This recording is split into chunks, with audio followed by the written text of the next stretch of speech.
So today we're talking about making money on YouTube. I'll let you know when I make some.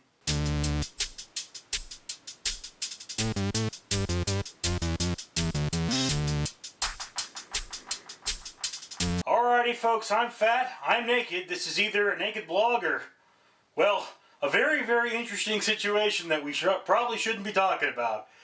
In any case, this is a naked blog of the Naked Truth series, brought to you, of course, by Trisha Hirschberger, who selects our topics. And I would very much recommend checking out her channel if you haven't already, because obviously if you're interested in what I'm saying, you'll be interested in what she's saying. And we do this naked as a vehicle for showing that we are open, we're honest, and we're not hiding anything. This is not a sexy thing, so if you want to do that, to ask your, be over 18, a female and hot, and send that to me as a private link. Okay, so today we are talking about making money on YouTube, or more specifically, the difference between paying for YouTube and YouTubers getting sponsorships. I myself am always for YouTubers getting sponsorships. In fact, I would like to know how to sponsor YouTubers, because let's face it, I don't seem to be getting the press I need, and I'm looking to drop some dollars on the advertising market there, and well, yeah, you know, YouTubers can get famous because they have enough friends to watch their channel. YouTubers can get famous because they have other YouTubers help them out. I don't have either of those things, so I need to advertise. Look, here's one of the big problems with what's happening with YouTube now. You've got the YouTube Red service, YouTube you pay for. The problem with this service is YouTube basically went out there, they went to a bunch of really popular creators and said, well, here's some money, make some premium content. Well, look, YouTube, you're looking at where you're strongest. This is your big money makers. Well, if you help out the guys that are on the bottom, they've got the greatest distance to go to get better. I mean, yeah. Look, I just got a phone call yesterday. Yesterday it was maybe 5 o'clock in the afternoon, 4 o'clock in the afternoon. I got a phone call from my work telling me that I was going to be reassigned. Yeah. So I know for at least the next 3 days I don't have a job. And they keep talking to me about Orange County. So basically what they're saying is, ha ha ha, we know you need a job and we're going to force you to drive a really long distance from your home, put your entire paycheck in your gas tank if you want to work for us. So I'm probably going to say, no, I don't want to work for you. And by the way, it's legal at that point for me to collect unemployment. They can't change the distance from my home to my work without repercussion. That's the law. But that's not the topic of today. So yeah, look, there are a lot of people out there working 60 hours a week, still not making ends meet. And they can't really get on YouTube because if they did, I mean, what time do they have? That's the thing. If I were pulling 60 hours this week, I probably wouldn't be making YouTube videos. If I had nothing better to do and my YouTube videos were my career, I'd probably put out 21 a week. That's how it is. 3 a day is not all that hard for me. I will actually watch 3 films in one day, review them, then spend the rest of the day reading a book, and then maybe review the book the next day. It's not a big deal for me. But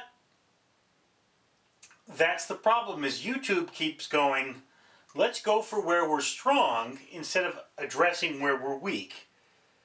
So that's pretty much the big problem. Now, of course, as Trisha Hirschberger is the person that started this topic, and Trisha Hirschberger is probably asking herself, how can I make more money on YouTube? Look, Trisha, here's the thing. If you collaborated with me, for example, for better content, I don't know what kind of content you want, but I'd be willing to put in to get the exposure, because I know it would work. But, you know, that's what we have to do. That's one thing you can do, is you can recruit other YouTubers who are smaller than you, who need the exposure to make better channel, or make better truck. I'm leaving that in there. To make better content for your channel. You know, you could always do that, although that can get weird, but hey, it's no weirder than calling actors. And, you know, you can do things like read fan mail. I've seen people do that. And, you know, I've also seen, there was one program I watched where what they had was called an action comic, where they took pictures of the cast, had a digital artist come in and give them fake backgrounds, and then they had this motion comic based on it. So yeah, there are things you can do. I don't think I'm explaining it right, but that's not really the topic here, so I'm not going to spend too much time on it. But yeah, you know, look, if you want more content, there's a question of reaching for content. So long as you keep up the quality, it shouldn't be an issue. Oh, I'm not making a lot of sense, am I? Anyway, YouTube actually put out a series of videos on the business of YouTube, and they talked about this topic, and whereas I don't recommend them because they're not all that relevant to what I do, you know, this is my basic takeaway. This is what you should take away from this. First of all, look at your cost to content. How can you make more videos of the same quality without increasing the cost too highly? I mean, one thing they say is go out there and set up so you're filming multiple videos at the same time, or multiple sequences of a video at the same time, which is very similar to what they do in television. They go, okay, well, here we're doing this location at the cabin, let's find all the things that happen at the cabin, and we film those, okay? And then they stay at the cabin for a little while, and then they move to the next location and film everything that happens at that location. That may be for several episodes of the television show. That may be, you know, several hours of content. Who knows? So that's one thing. And then, you know, the other thing is, how do you reach out to your fans and use that as content, like reading letters and such, and so on and so forth. The second thing is, yeah, I don't like the idea of paying for YouTube. That's why I don't do it. I don't go to Patreon. I don't have any channels I do on Patreon because, let's face it, my job is not stable. I may just have lost my job. I don't even know. I'll find out on Monday. And I'll tell you, Monday morning, sometime around 10 o'clock, I'll be calling the unemployment office and opening a claim, whether I have a job or not, because that's just what you have to do to make sure you get your claim.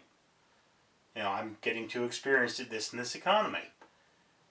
So yeah, look, making money on YouTube is hard. I haven't figured out how to do it either. I haven't really figured out how to make money in the rest of the world, but, you know, Americans nowadays, they have 2-3 jobs. They're working, spending all their time in an office, or, you know, flipping burgers or making something and doing all that, and that's just life right now. It's unpleasant. Anyway, I guess you guys have listened to me ramble long enough. I hope somebody cares about what I said. Peace out. I'm Richard.